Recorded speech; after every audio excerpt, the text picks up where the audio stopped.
searching for a friend. Then you stumble on somebody's namely Matt, namely Ann, who are equally obsessed with why they make a thing again. Come on! Rebooty and the Beast.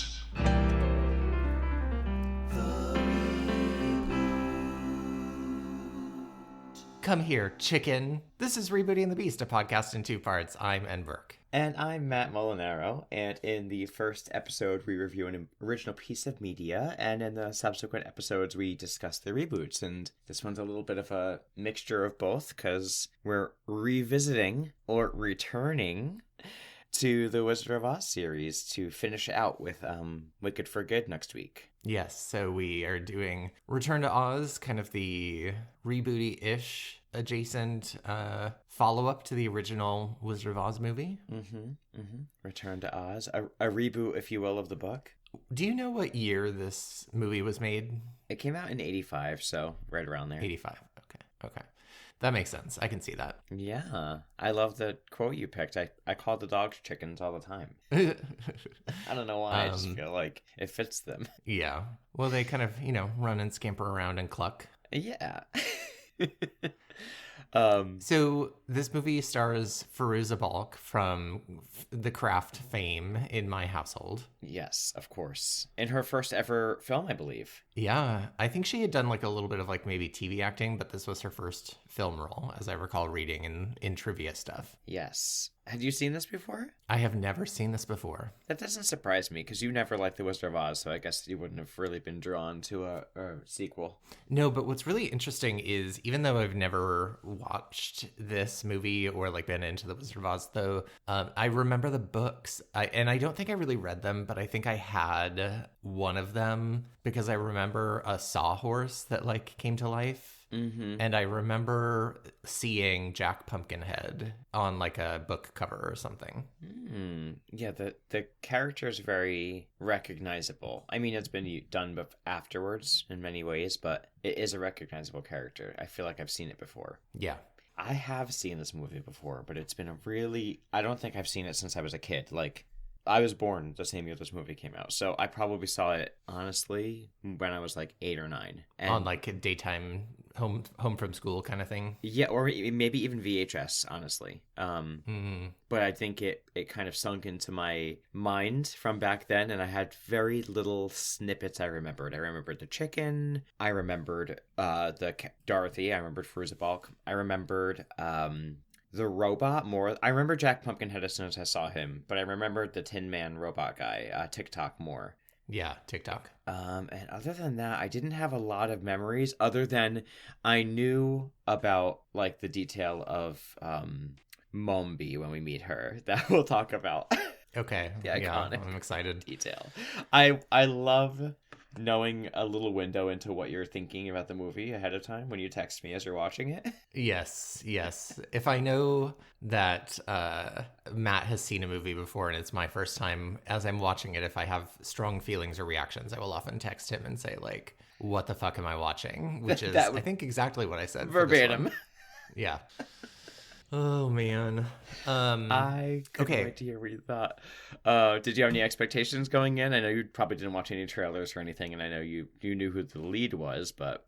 Yeah, I didn't. Expectations going in. Not really. I think I was expecting to not love it just because it's Oz stuff. But then I reminded myself that I liked Wicked, and so maybe there's, room in my little Grinch heart for some Oz propaganda. Oh, wow. And I knew that it was like a darker in tone than the original Wizard of Oz. Yeah, it's kind of like the Through the Looking Glass to the Alice in Wonderland, Yeah. Okay. So what's the summary of this movie, the IMDb? We have Dorothy, saved from a psychiatric experiment by a mysterious girl, is somehow called back to Oz when a vain witch and the Gnome King destroy everything that makes the magical land beautiful. Now, we can talk about it. Mm-hmm. What do you think? Okay, well, I won't spoil it, but I have some thoughts. Okay. Yeah, I really, at first I was like, wow, they're really giving a lot away, but I imagine the trailer leaned heavily on being saved from the electroshock therapy. So, yes. I'm really curious to see what you all thought about this movie. Should we get into it? Let's do it. So interesting, like right off the bat, that Davey noticed too, because Davey watches all these with me. Dorothy is cast as like a young girl in this. Yes. Like to the age she probably is in the books. Yeah. But it is meant to be sort of a sequel to the original, where Dorothy was played by, how old was Judy Garland? I think she was like 14 or 15. Right, wasn't she like 15 and they were trying to cast her as like 12, even though the character is like 8 or something like that? I seem to recall that they like bound her chest to make her look like younger. Yeah, yes. And so I that was kind of one of my first thoughts as well, was like, oh, this seems like a more book accurate age depiction of Dorothy, because I think she was supposed to be like 10, 11. Yeah, I agree. And while I don't like, you know, looking back, I don't know exactly how I feel about child actors and how young you should really be having a job and all that, especially for a feature film. I do think it's better if the child's old enough and it can choose all that.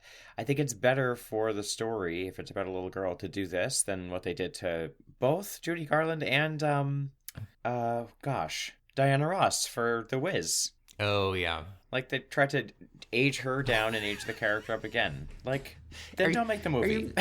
I'm sorry, are you trying to tell me that 35-year-old Diana Ross did not convincingly play a 16-year-old? Listen, the magic of Oz. You call it propaganda, I call it magic. So, yeah, that's the first thing I noticed. I was like, okay, it's weird because, you know, you're like, okay, this is a sequel and you were older in the last one, but it's kind of like righting the wrong, I guess. Sure.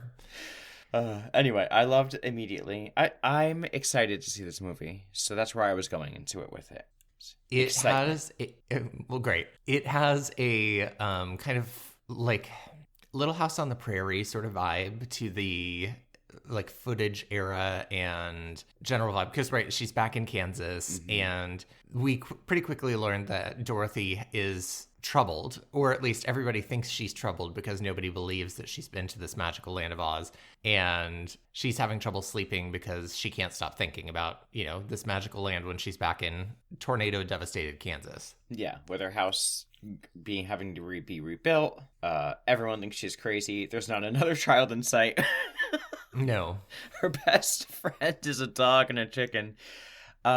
Which, you know, not bad company, but yeah, I felt like immediately the tone was different. I like how they kind of not sepia toned it, but you could tell the lighting is, and the, you know, setting is very like what they did in the original movie. Desaturated. Yeah. Thank you for the words. Yeah, and I felt bad for her instantly. Everyone is so stern with her, and they look at her like, oh, crazy little girl. No compassion. You are not going to like this comparison, but immediately these like opening scenes with Auntie Em and Dorothy, where they're sort of like thinking that she's troubled, immediately with like the costumes and the era and the style of footage and the like troubled child vibe, I immediately thought of Troll 2. Oh my god. Oh my god. That's so funny. No, it's very Pollyanna to me. Have you ever seen Pollyanna? I have not. That's a classic. Ellie Mills classic. It's very like that vibe to me. Like Little House on the Prairie really got it. Yeah. Petticoat Junction. So they're trying to figure out Auntie Em and whatever, Uncle Nelson, or I don't know what his name is. Arthur, I think? Sure. They're trying to figure out like how to help her, and they're looking at he was looking at this news clipping that was basically like the shocking new treatment that will help hysterical women, or like whatever. Unreal. It's something like that. It said, and I was electric healing. Oh yes, electric healing. Unbelievable. Like, are they about to electroshock a 10-year-old? Unbelievable. And the ad was probably just they probably just pulled a regular ad from the time. Honestly, probably. Loudmouth at home? Oh my god. Do you have a girl that's a little too mouthy? Try electrocuting her. Yeah. Call it electric healing. Yes.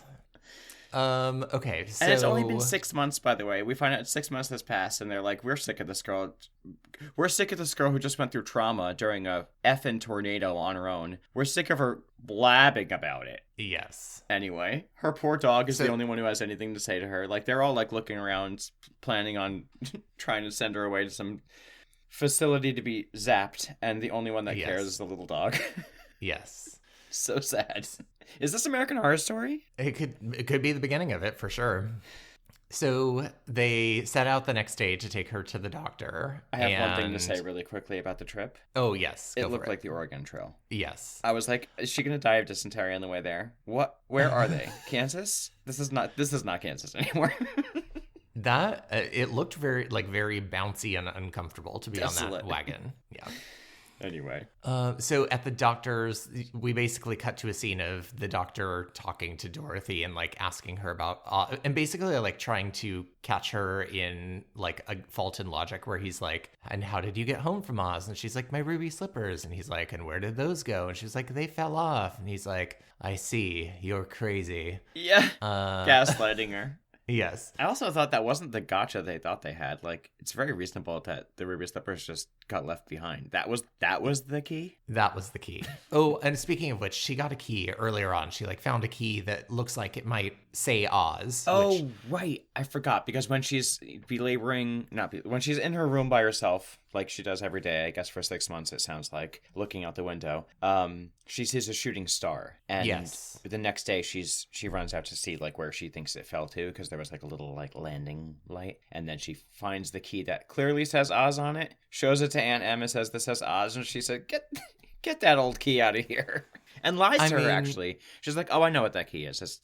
It's nothing. In defense of Auntie Em, it looks more like a prohibited thing, like an O with a cross through it, than it does look like a OZ to me. Gaslighting the child right along with Auntie Em. Unreal.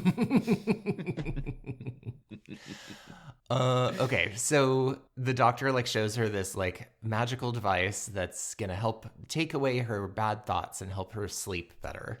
And he kind of like what's the word I'm looking for? Anthropomorphizes it, and like he's like, these would be its eyes, and look, this is its mouth. And when he was doing this, I was like, for sure, this device is gonna come to life and be part of the Oz story because of how much time they're spending talking about its face, and then they never do that. No, I think it was supposed to just be like a nod to like what's to come. Like we're going to start to see anthropomorphized machinery and things like that, you know? Yeah, I guess. And I did notice all over the room, if you look, and I don't know if this was intentional or I was just seeing it, but there were like little faces hidden over, like all over the place, discreetly, like in that way, like the way the lamp kind of looked. You could see eyes and a mouth on it, like multiple times. The windows, the way they were like designed, you could see eyes and a mouth on it. So I felt like they were trying to do that all over the office. Like everything is like, I don't know if it was supposed to be like a social anxiety, everyone's looking at you kind of creepy thing, or like you're about to be, you know, see the same thing in Oz. I have a question, because I saw none of this. How high were you when you were watching this movie? I mean, how high am I often? But medium. Okay. Listen, I'm on a movie podcast. I'm looking for details. Okay, great.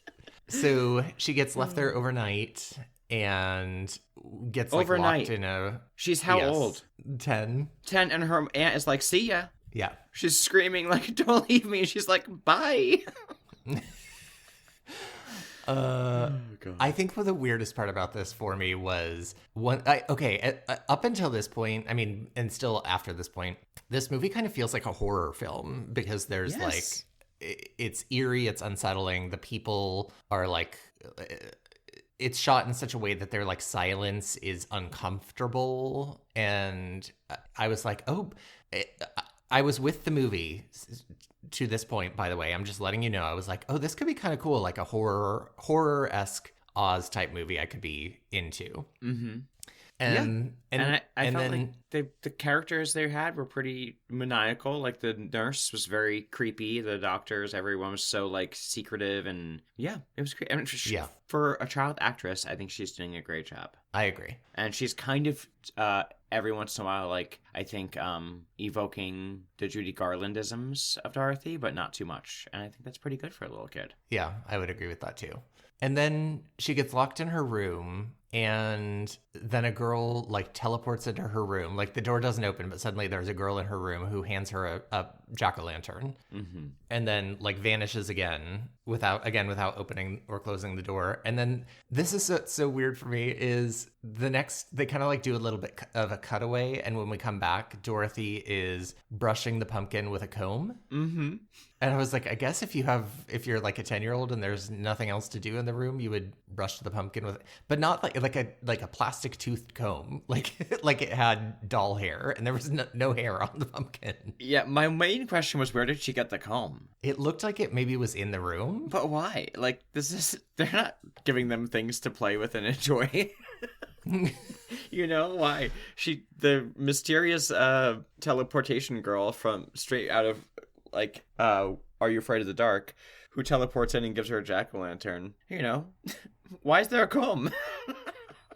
Unclear. But you know, when little kids have dolls and they don't have hair, they'll brush the plastic head, right? I guess maybe. I don't know. But next thing we know, the orderlies are strapping her down to a stretcher, which she's very like calm about. I mean, you know, she's like, why are you doing this? But she's behaving well, which is more than I would do. Yeah, I'd be like, hi. She's like, why are you strapping me down? I'd be like, yeah. Ah! Yeah. Oh my gosh. I remember once when I was a teenager, I went to an amusement park. I think it was a Six Flags of some type. And I like wrenched my neck, I guess, or, you know, whiplash or something. And I never had that kind of thing happen. And the next morning I woke up, I couldn't move my neck. Like I felt like I was paralyzed in the bed. And when my mom called like the paramedics or whatever. And when they got there, they put me on a like gurney or whatever you call that. Yeah. And I remember just them like strapping me down so that I wouldn't move around. Like the loose, like just that kind of thing. So you wouldn't fall off, basically. Yeah, exactly. It freaked me out. I was like, what were you doing to me? Oh my God, is this more serious? It made me think everything was way more serious than it was, and I already did think. So that minor thing as a tween. And she's like she's spent the night in a dusty room being visited by a mysterious glowing girl. And she's like, oh, where are you taking me? Yeah, very, very calm about it. Oh, yeah. And then once they get to the kind of like lab where they're about to electrocute her, they put like electrodes over her ears or whatever to like, you know, quote unquote, draw out the bad memories.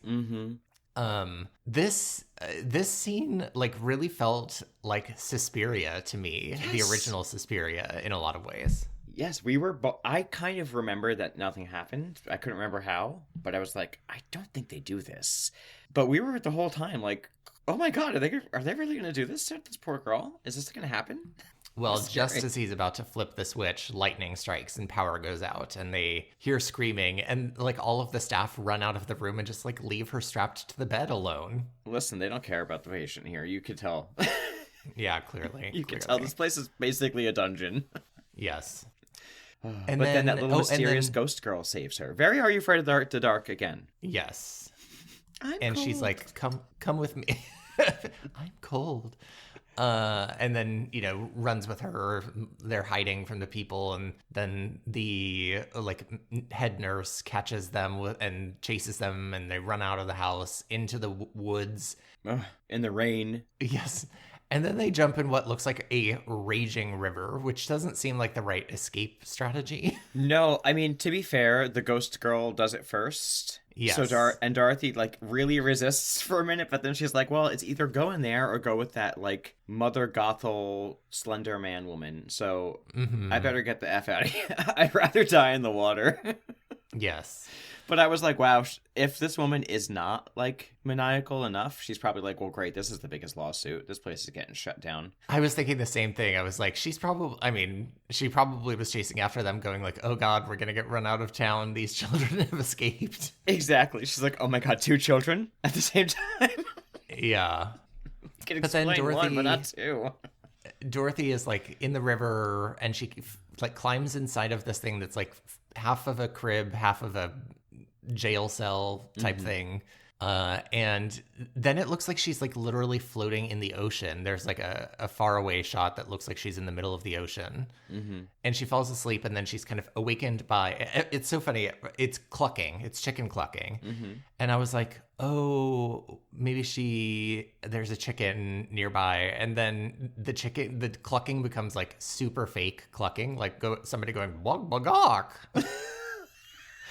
And sure enough, it's her chicken Belina, but Belina is now talking to her. Yes. Belina is there and she's talking. What do you think of Belina's voice?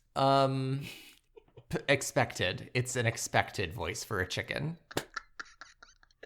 It is. You know what? I loved it. It was like the chicken cookie jar in every grandma's kitchen had come to life. Began talking. Yes.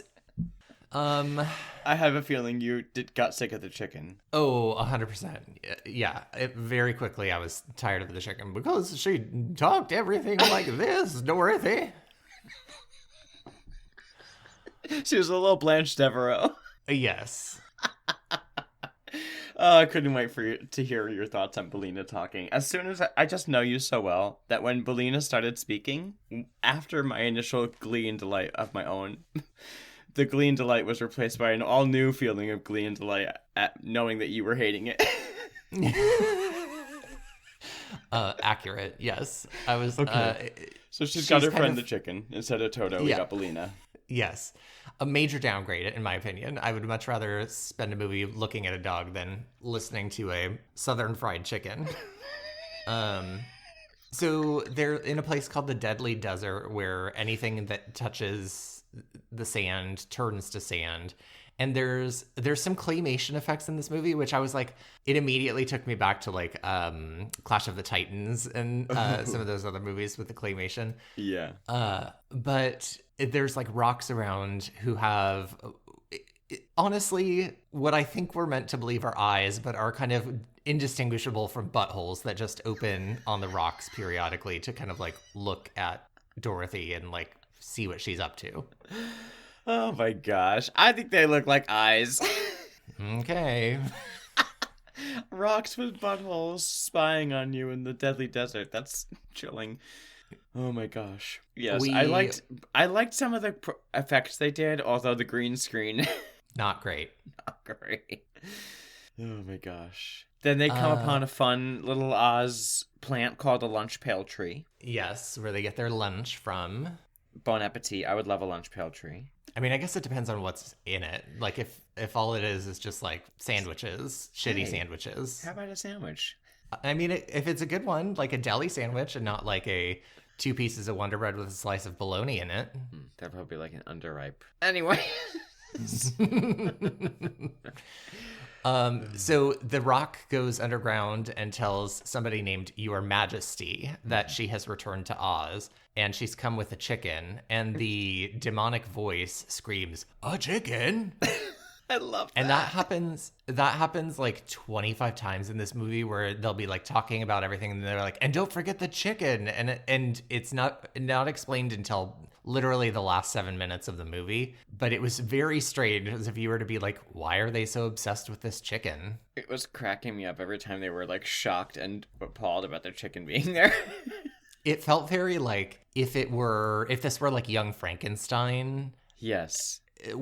As though there was some running gag about this chicken that had been explained to us, and they kept referencing back to that joke in new and different ways, but instead it was just random shriekings about a chicken. A chicken? The whole For screen no reason. shakes.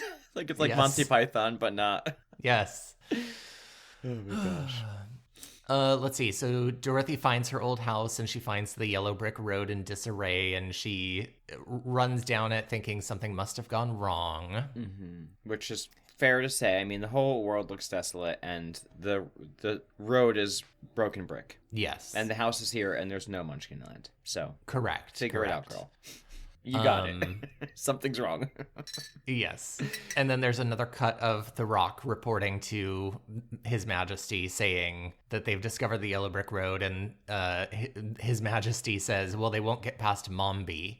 So there's some looming threat of something or someone named Mombi coming out. Mombi. Okay. And she gets to the Emerald City, and she discovers it's nothing. It's a mess. It's a mess, girl. It's a mess. It's in ruins. Everyone in there is like turned to stone, basically. Headless bodies. Not great. We see the Lion and the Tin Man statues. Yes. That was so sad. What did you think of the... Well, I guess I can ask you later what you thought about what the Lion and the Tin Man I'll happily tell you right now, because what I was about to say was I would rather they stayed turned to stone, because when you see them moving and alive later in the movie, it's a fucking horror show. What did you think of them as statues? Pretty cute, huh? Yes, cute as statues. Yes. I actually really liked the design of the Tin Man, especially. I thought it was really, really adorable looking as a statue. Yeah, it's much more whimsical than, the Wizard of Oz version, which is just like a human man. Yeah, with irreparable skin diseases now. So, and then we also get something we saw in, I guess, a version in The Wiz, which is the Wheelers, who have, I guess, taken over the city now, and they're people, anthropomorphic men and women and folks with like wheels on the end of their feet and arms that are like long, and they wheel around with crazy faces. Miles watched this with me, and he described them as human rollerblades, if that gives anyone a sense. Kind of. They're like the bizarre faces, just like in The Wiz. And the hair, the hair coils. They're bizarre, and they quack. I didn't even notice a quacking. They quack. Interesting. Anyway, so they're the enemy here, and they come around and surround Dorothy. I had completely forgotten that the Wheelers were in The Wiz. The Wiz. Oh yeah, remember those crazy wheeled things? They almost looked like animalistic. Oh, yeah. Like they were just big mouths and furry heads, and they were like motorcycles. Were they called the Wheelers? I think maybe they were wheelies or something. Remember, they were like a motorcycle gang or something. That's right. Oh yeah, they were like motorcycles in The Wiz. That's right. Yeah, okay. I think they were called wheelies. Oh no, they were wheelers in The Wiz also, I think. But yeah, they were weird. They were really weird. I'm looking at them now, and I wish I wasn't. Yes. That's kind of how I felt while I was watching a lot of this movie. I can't. So, they chase her. She escapes through a stone wall with the key that she found. Mm-hmm. And they tell her that they're going to rip her apart because the Gnome King doesn't allow chickens in Oz, which, again, is just this random chicken reference. Mm-hmm, mm-hmm. Now, inside of this room is another robot, and this one is made of copper. He looks like if Colonel Sanders was a steampunk robot. Oh, I was thinking like the Monopoly Man. Oh, yeah, I could see that too. Kind of like Mr. Peanut. He's a very Mr. Peanut Monopoly Man. Mr. Magoo coded. Yes. And when he has 3 different dials, one for turning on his thinking, one for turning on his talking, and one for turning on his motion. And so she winds him up. Not very much, might I add. Clearly, she's never used a wind-up toy in her life. I was thinking the same thing. You should crank it to the end, girl. Honestly. And he kind of tells her that the Scarecrow put him in there and told him to wait for Dorothy. And he's like, I don't know why everyone turned to stone. We'll have to find the Scarecrow to get an answer to that and to save Oz, basically. Mm-hmm. And he can't turn to stone because he's not alive. Correct. And never will be, which he says over and over again. Yes. I like the way he moves, which when I was reading about trivia is apparently a gymnast who was bent in half walking backwards or something like that. Oh, is how he made TikTok move, which that's I was cool. Yeah. I like the way he moved too, and I like the design of him too. I overall like TikTok. I remembered him a lot from the movie. Yeah, I would say he's one of the more acceptable characters in this movie. You wouldn't even say likable. Not even for damn TikTok. Not even for TikTok am I going to go as far as likable. Okay. Oh my gosh. But we find out that she was right, that the Scarecrow sent the key on that shooting start for her. Yes. How nice. See, Very, it was very a nice. key to Oz. As if we didn't already know. She just used it. Then let's see. I think he says that Princess Mombi is the one who would know where the Scarecrow is, so they go to find her. Yes. And she's in this palace in this like gold and room that's just like gold and mirrors, which is very pretty. I liked the set of this room. I did too. It's very of the time too. Oh, for sure. She's there playing the mandolin dressed like a I'm just gonna say like somebody cosplaying as a hedgehog or something. It looked like something that would have been on Rita Repulsa.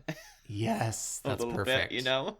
Yes. I liked the outfit and I liked the mandolin. The vibe was great. Yeah, because it was kind of unsettling. Like she's just in this palace by herself playing a mandolin. Yeah, it kind of could have been like a Bangles video. It could have. You're You right. know, like it's very like if that scene had started and then instead of it being Return to Oz, if in the lower left-hand corner like white letters came up that said like I don't know, Stevie Nicks, and it was on VH1 late at night, I could see this as like an 80s video very easily. This is very of the time. Definitely. So she takes Dorothy and says she wants to change and says like leave your friends here and takes her through this hallway full of women's heads, like in little display cabinets. And I will say I really liked that. I thought that was also very unsettling.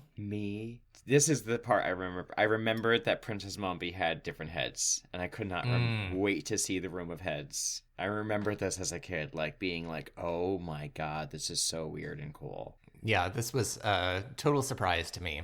And I liked the way, and they did like, you know, women, they did a good job of like it looking like heads. It didn't look super corny, and they all like looked at her as they walked by. One thing I'll say about these heads though, she has like a lot of heads in this room, and let alone like how many heads to how many bodies she got them from, and the disproportionate. Let's just say she got a lot of heads that we don't see the bodies from in statue form. However, they all look really similar. I agree. I think there could have been more variation. I mean, not only just for like obvious like, you know, representation reasons, but like if you are a person who wants to have multiple heads, I imagine it's like me. If I want multiple hats, I want them to be different.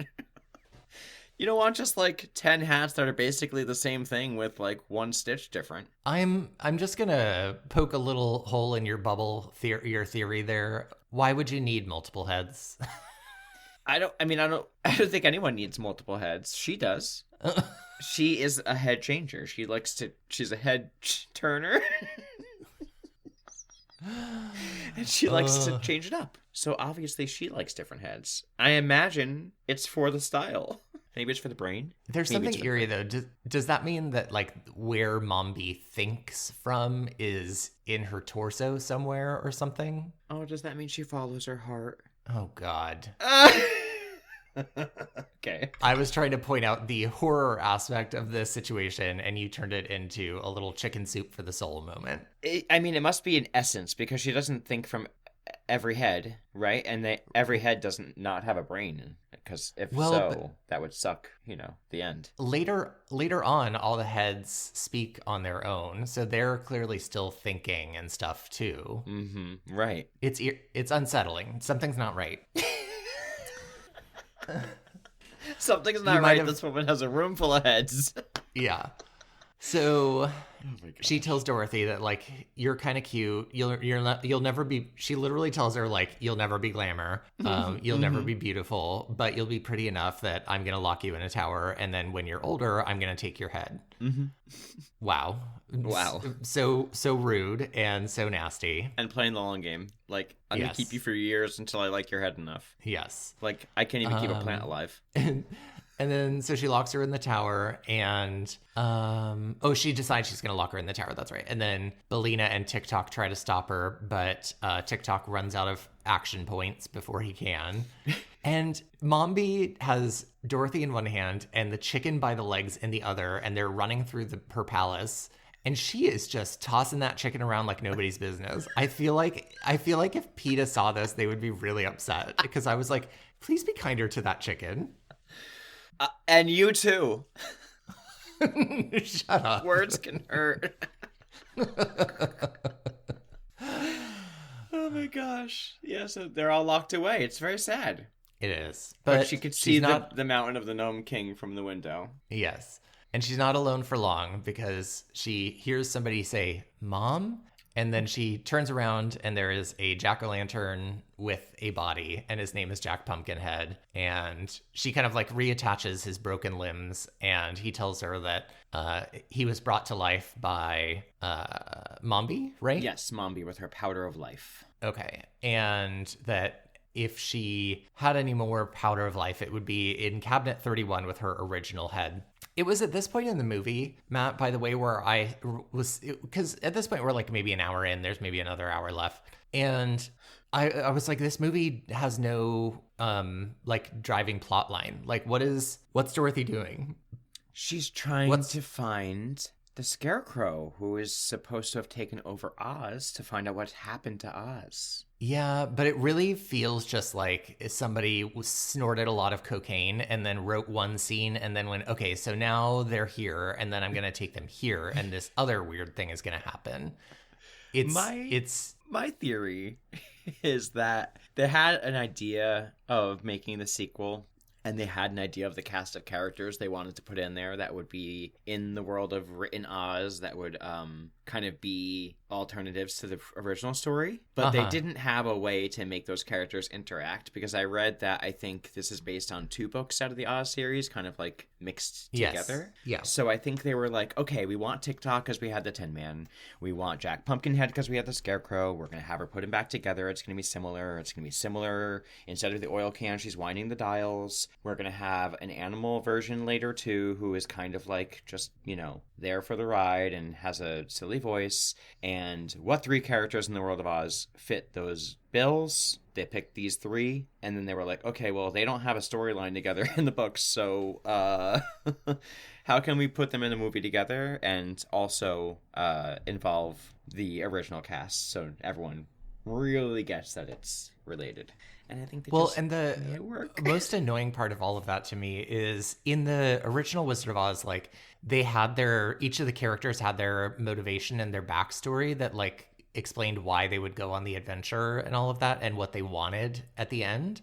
And in this one, it was just 3 characters who had very recently been brought to life and they don't want anything. They're just there. TikTok is like vaguely involved because he says that he was given a mission by the Scarecrow before everything happened. Yeah. That's it. And his motivation is just performing a task because he's a robot and he doesn't have motivations. Yeah, the other 2 just, again, I agree. I'm 100% with you on that. Like, there's no motivating factor for Jack Pumpkinhead and the Gump to really do any of this. Yeah. I did really love the design of Jack Pumpkinhead, though. Yes. I read in the trivia that he was the inspiration for Jack Skellington. Oh, that makes total... I mean, he has to... Look at him. Yeah. The comparison is uncanny.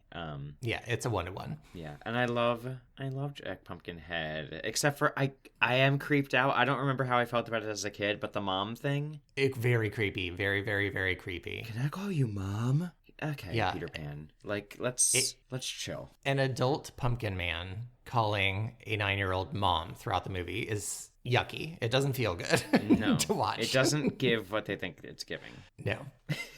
Okay, so they decide on this plan to escape, and Jack Pumpkinhead and TikTok start like building something in the palace while Dorothy sneaks down to take the key off of Mombi's wrist while she's sleeping and to steal the powder of life from her original head. Mm-hmm. Which, by the way, they have very little, they're making a plan to get out, which is great, but the plan is we're going to build this thing.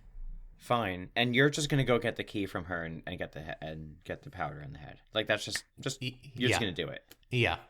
Just be quiet and tiptoe, and you'll be good, girl. And she's like, yeah, all right. And of course, the minute she grabs the powder of life stuff, the original head of Mombi starts screaming, and then all of the heads in the hallway start screaming. And I will say I liked that a lot. I thought that was very spooky. Yes, it was so creepy. Oh my God, I remember. And then she's running away, and you see like the sort of girl glowing in the mirror, foggy mirror image guiding her back. Yes. I felt like they were really leaning into this character as like a Glinda-ish vibe too. Well, I didn't know. I had forgotten about the girl in the asylum by this point. And so when I saw that flash, I was like, oh, that must be like Glinda or the fairy godmother or whomever. Exactly. That's what I was thinking they were going for here. I think they were burying the lead. Because even Davey was like, oh, is that going to be Glinda? Yeah, that's what it seemed like. But so they sprinkle the powder of life on this boat that they've attached a moose head to, and it's just picture a green moose. Yeah, it's like a green moose head, but they call it a gump. The gump, yeah. And they make him fly out of the castle, and he's like, I might not last too long. I don't feel too well put together. And that line is so creepy to me when you think about the fact that they have granted this thing consciousness and life, and it is aware that it is so poorly assembled that it will be dying soon. It's very like Frankenstein-esque. It is, but also it's also like an interesting way to think about like, you know, death and the afterlife, like, you know, and a different perspective. This gump does not seem upset by the idea that it's not gonna be around very long. Yes, yeah. You know, it's like that clip. I'm so woo-woo. It's like that clip of the flowers clip from the Drew Barrymore show. You've seen that before, I'm sure. Is Drew Barrymore assaulting somebody with her hands? No, it's really nice. It's like of Drew Barrymore on her show, and she's interviewing this florist. He's got to be a queer man, I'm pretty sure. And I think Ross asks him, how do you keep flowers longer? Like, everyone wants to know. Ross Matthews is like on the show too, I think. And she says, how do you keep flowers longer? And he just grabs both their hands. He's like, I'm going to tell you about something that is going to, I want you to listen. Like, you don't. They're not meant to stay forever. They're temporary. They're here for a moment, and then they're gone. And they're here to remind us that that's life, and to pause and appreciate them while they're here, because they're not going to be here for very long. Isn't that beautiful? Sure.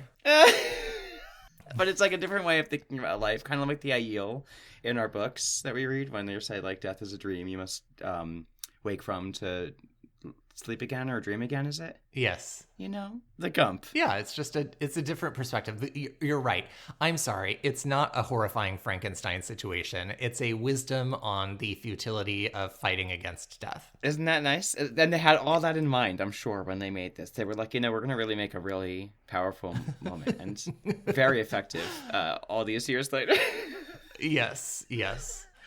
Okay, so they fly out the house. Yes. He starts falling apart, of course, and they, like, you know, fall apart and land on a snowy mountain. Yes. But he lives because the head just continues to talk, so they get to carry around the gump with them, and he's not gone happily. Correct, yeah. Maybe happily. Maybe, yeah, we don't know, because he doesn't have any depth to his character. He's just there as a weird talking green moose. Bullwinkle, yeah. Then we find out there's like a little rock interlude where the rock talks to the bigger rock, I guess, and says Dorothy's on her way with a small army, which I'm like, I wouldn't call a talking moose head and a robot and a pumpkin a small army, but sure. Exactly. And the like rock majesty is like, what about the chicken? And again, why? At this point, we don't know why they're so obsessed with the chicken. It doesn't make any sense. Yes. And they're very poorly sprinkling in a side plot, very poorly shoehorning in the fact that that glowing girl that we see, that glowing female figure, is someone named Ozma, and she is trapped. Yes. That's all we know. Yeah. And we don't really know how or by who, if it's by Mombi or him or this disembodied voice or the rock people. Why is she important? She just glows. That's it. Yeah. Anyway. So the Rock King creates like a little avalanche and pulls them down into the depths of the mountain. And we see like it's very green and emeraldy, and he explains that all the precious stones are made here. And so basically when she's asking for everything to be returned to Emerald City, he's explaining to her that he's basically saying, like, they stole my treasures and took them from me, so why should I return them, basically. For a very brief second, we also see Scarecrow, who, my God, his design is horrifying to look at. He's a little creepy. Yes. And then we get a little cutaway to Mombi and her castle where she's saying to the wheelies, take me to the Gnome King, and says more things about the chicken. And then... yeah, she's going to warn the Gnome King about the chicken. Yeah. And in the meantime, the Scarecrow, he's there for a moment because she found him, but then he's transformed into an ornament. Yeah. By some sort of magic. And the Gnome King says, he looked kind of cool when they showed him finally. As the actor or as the claymation? I liked him better as the claymation. Agreed. He looked cool as the claymation, and then eventually he became more human and looked like he was by an actor. I don't think it looked terrible as the actor, but it was a very stark change. Yes, it was suddenly like you had spent 90% of the movie sort of seeing glimpses of just like moving rock, and then suddenly it was a man painted gray. Yes. It was a man who'd been out in the cold for a very long time. It was very Clash of the Titans type. That 100% special effects. Yeah. And now there's a game. If she wants to save her Scarecrow friend, all she has to do is guess which ornament he's been changed into. And like there's a room full of ornaments that she can go into. Her and her friends all have 3 tries when they go in there, and that's it. So cheer up. It's a fun game. And she's like, oh, okay, I guess what are we gonna do? So I think who goes in first? I think Jack Pumpkinhead goes in first. Oh, right, yeah. Jack Pumpkinhead goes in first. Oh, no. I'm sorry. The Gump goes in first. Oh, yeah, the Gump goes in first. That's right. And, of course, the Gump doesn't know what he's doing. Fool. And turns in... He fails, and there's, like, a sound. And I think now we find out that the trick is if you fail the game, you turn into an ornament yourself. Yes. And she's like, that wasn't part of the game. And he's like, shut up. Dorothy. Obviously, it was going to be part of the game. Use your fucking brain. Yeah, use your fucking brain. Shut up, idiot. I'm going to do whatever I want. He's like, sorry, Dorothy. This is actually not a game. This is just my way of torturing you. Do you not get that? Yeah. But then Jack goes in and suffers the same fate. Yes. And then TikTok goes in third. And at this point, At this point, we find out that the Rock King is wearing the ruby slippers. Yes. Which I shouted one of my favorite words that I'm not going to put on the podcast. Yes. When I saw that happen. Oh my God. Because it's so funny the way they show it. First of all, I forgot to mention the door they go through I thought was kind of cool. Like it's a door, it's rock, but it opens up by like the rock turning into hands peeling. You mean back. the goatsy wall? Yeah, stop it. You sick. Tell me I'm wrong. It's many, many hands. Pulling open a hole. An arch. Ugh. I'm not getting that image in my head. I refuse.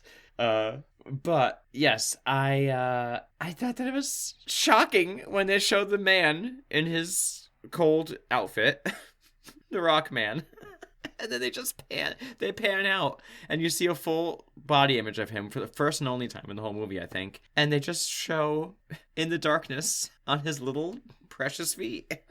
Yep. Those fabulous pumps. Yes. It was so preposterous, and I loved it. Yes, agreed. I wish that I had seen more scenes of him in those pumps. I really do. I mean, an ancient burly rock man just queening out like the diva he is incredible. Yes, my shoes. You know that today people would be screaming that the Return to Oz was woke because Yes. there was a man wearing high heels. Yes, absolutely. Okay, so Dorothy goes into the goatsy hole, and You mean Home Goods? Yeah, and they emerges into a Home Goods. Yes, she has. Where she's surrounded by octopi on nautical helmets. Yes, that's also a clock. Have you seen those TikToks where it's like shopping at Home Goods, and it's like, hey, do you happen to have a footstool or like a seat that looks like a big piece of lettuce? And it's like, oh yeah, right here. I love those. So listeners, that's exactly what this room is full of, is just the weirdest shit from Home Goods. Yes. And planted in the middle is TikTok, who is not actually turned into an ornament yet. He's got a great idea. He's only guessed twice, and since he's not alive, he's willing to sacrifice himself and let her see him guess wrong and turn into something, and maybe she could figure out what everyone else turned into. Yeah. It's a good idea. Yeah. Doesn't work. Doesn't work. But as soon as Dorothy... he changes into something, she doesn't even pay attention, and she has no idea what he changed into. No. What a waste. So she kind of closes her eyes and starts wandering around the room and eventually finds an emerald and says Oz, and it turns back into the scarecrow. So she actually managed to guess correctly. Finally. They find the Gump as well, and they find Jack Skellington. And while that's happening in the other room, Mombi is like trying to makes her way there to the Rock King, I think. And it's like they're like saying it's too late, and she's changing people back, and she should have just killed her or something like that. Or he blames Mombi for not just taking care of it or something like that. There's a big fight. Things are falling apart. Right? Isn't that what's going on, basically? Everything is collapsing. Yes, yeah. So the Rock King kind of loses his cool, and everything starts to earthquake and fall apart. And he shows up. Yeah, go ahead. He shows up and starts attacking them, even though they won the game, and like threatens to eat Dorothy, and says he's gonna start with the Gump, and he eats the like sofa part of the Gump. But the Gump looks scary. He did look scary. It's like a big fiery like Ferngully monster guy. I was just gonna say he kind of reminded me of the smoke monster from Ferngully. Yes. Yeah. He turns into a smoke monster, a stone monster. Oh, I wrote the stone monster goes ballistic. Yes. But as he has them, like, you know, the moment of like no hope, Belina, does she fly over him or somehow? I don't know how she does, but she lays an egg. Is she being held above him? She was inside of Jack's pumpkin head. Oh, and that's right. He was holding Jack upside down, and she laid an egg, and it fell out into his mouth. Did you hear that? No, what? Okay, you might hear a really loud noise on your recording at this moment. Okay. We had a big snowstorm, and there's like tons of huge chunks of ice hanging from the roof, and they keep breaking off randomly and making really loud sounds. So you might hear it then. Yeah, well, fun sound effects. Literally sounded like the roof was caving in my room. Listeners, if I cannot edit that out, just imagine that is the sound of Belina laying her egg in the Gnome King's mouth. Perfect. But yeah, the egg is poison. Yes, so that's why we find out there was this chicken obsession. Apparently eggs are poison to gnomes. Well, I mean, like, you could avoid eating eggs even if their chickens exist. True, exactly. Yes. Okay. How often does an egg accidentally land in your mouth? I guess pretty often if you're the Gnome King. I guess. It's happened again. Yeah. So he's falling apart. Dorothy snags the ruby slippers off his feet and wishes them all to safety and the Emerald City to be restored. And we see the lion come back to life, and it's terrifying. The Tin Man. Yes. I thought he looked cool. I did like the Tin Man. I agree. Yeah. But TikTok is missing, but then they see there's a medal on one of Gump's antlers, and it's green, and so she shouts Oz again, and it's TikTok, and he's fine.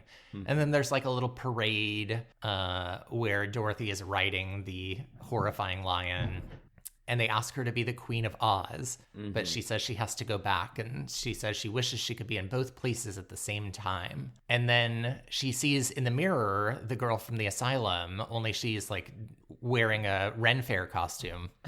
And it's, she says, like, help me step through the glass. And for a minute, I thought that they were going to have, like, Dorothy be in both places somehow, like, two Dorothys or something, but... Yeah, like, she was going to step through the glass and, like, somehow a version of her exists in Oz, that's Ozma, and a version of her exists in Kansas, that's Dorothy or something, and they could switch. Exactly. It felt like something like that was happening as well, yeah. Yeah. But she just helps her step through the glass because she's been trapped. Yes. Evidently. And it didn't seem all that hard to get her through, just grabbed her hand like, Are you afraid of the dark? The girl yes. that turns into the statue. The doll, still my favorite Are You Afraid of the Dark episode. Continued to give that right into the end, except for her hand didn't come off. She just came through the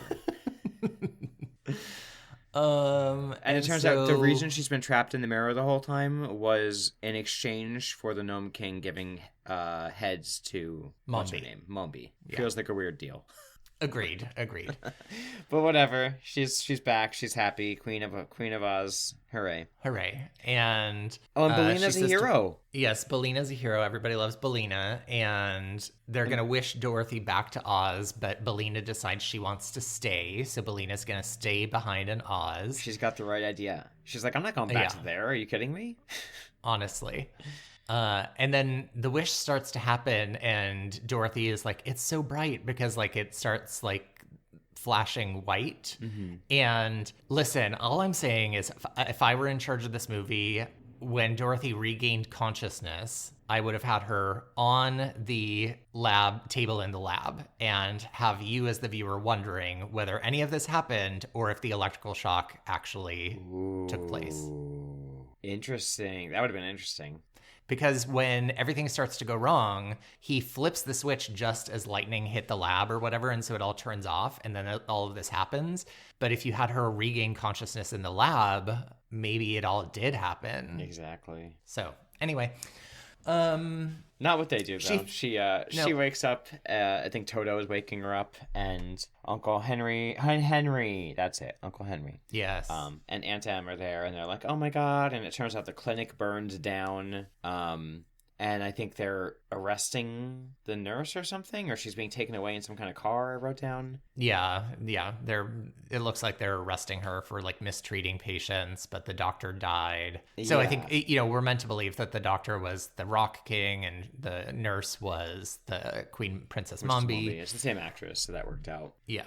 And then I guess the Rock King might have been the same actor. I don't know. He was just a man in stone. Well, maybe. Yeah, I don't know. But yeah, and then I guess the conclusion is she's back in Kansas, looking in the mirror and wishing she could, like, still be connected. And then Ozma appears in the mirror on the other side. And like, she's like, oh my god, Aunt Em. And then Ozma's like, shh. She's like, oh, you're right. They'll think I'm crazy again and throw me in the sanitarium again. Never mind. And then that's it. Aunt Em is like, silly girl, let's go outside. Yeah. I like you again. Let's Right. forget about that time I almost tried to send you away and have you electrocuted and pretend that it never happened because conveniently it broke down. It burned Right, down. my But bad. Step I'm out sure of line one everything's more fine time now. and you're going right to that hysteric place again.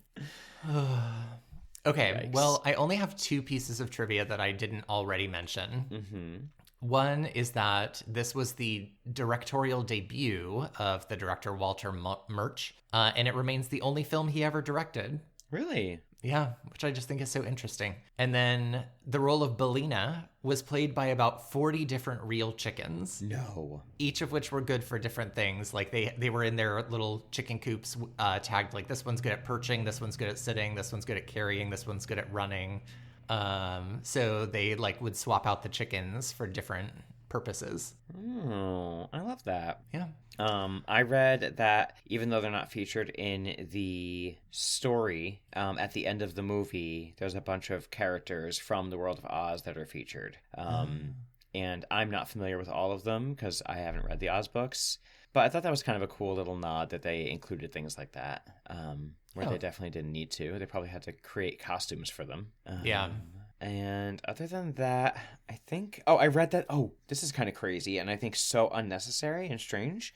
They had to reshoot all the Emerald City scenes because they didn't like the dress that they put Ozma in originally. Oh, yeah, I remember reading that. Yeah. I read that they put her in something gold first, and then when they saw it shot, like, it clashed, so they reshot all of it, which, fine, I guess, but, like, she's in it for so short of a time. Agreed.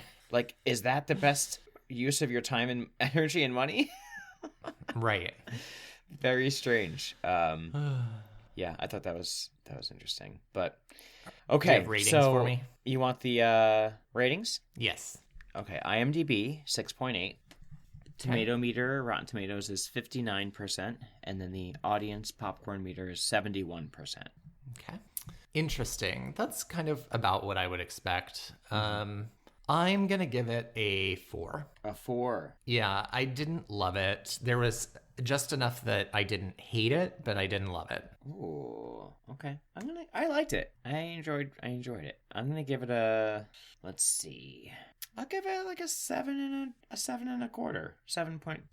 No, you know what? I'm just going to boost it up 7.5. Why not? Let's get crazy. Why do the quarter? I liked it. Some of the effects were, dated, obviously. But some of them I really liked the datedness of it. More the green screen and those types of things. And I thought it was really weird that they had the guy changed into a guy. Like, why did the king have to be a man at all? Yeah. And I agree. Like, it just felt like some of the storyline was thrown together to just feature characters, which I appreciate the characters. I love a cast of fun, whimsical, magical seeming characters for sure. But it did feel like a little bit whatever. But I love some of the things I remembered, like the missing heads and that room when she's running away from it. And I'm a big fan of Belina. So I'm assuming this is a beauty for you. Oh, absolutely. And I'm assuming a beast for you. Yeah, I think I just have to go in the direction of Beast, unfortunately.